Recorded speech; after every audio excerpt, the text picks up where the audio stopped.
Back at it again with the Mobius Stickus. Chapter 23, The Lee Shore. This one's a real short one where we seemingly just talk about this guy Bulkington.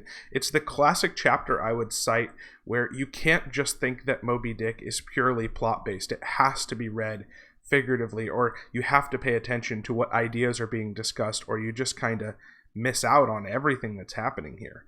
So we'll skip the first page, which describes Bulkington, and then we go to these last two paragraphs, which just open up into this figurative menagerie of all these different things we need to talk about.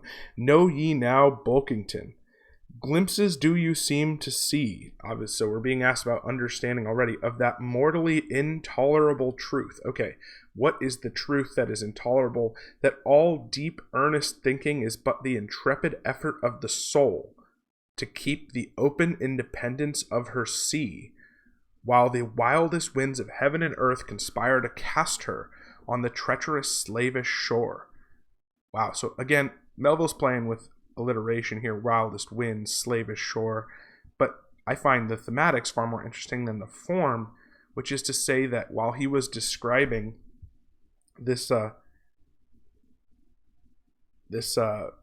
that the port seems so hospitable when you're out at sea, nevertheless, it's so much better to be out in the sea because that is the place of independence. But as in landlessness alone resides the highest truth. So if you're searching for truth, you have to be out on the metaphorical sea. You have to be shoreless. You have to be indefinite as God.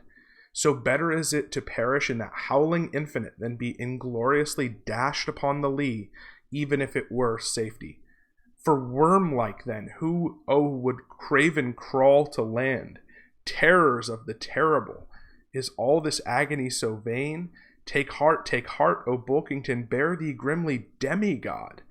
Up from the spray of thy ocean, perishing straight up, leaps thy apotheosis. And for those of you who don't know, the apotheosis is the highest point of development of something, or the elevation of something to divine status. So it seems here that obviously I have this marked in yellow because we're dealing with questions of knowledge and truth and ambiguity, and the ocean being a place of uncertainty and discomfort, and the land being the place of certainty and comfort. But this passage seems to give the ambiguities that we've been talking about in this text a far more positive and hopeful and cheery register than they've ever gotten before. It seems like this is a passage which celebrates the ecstasy of new discovery or independence, which is necessary for new thought.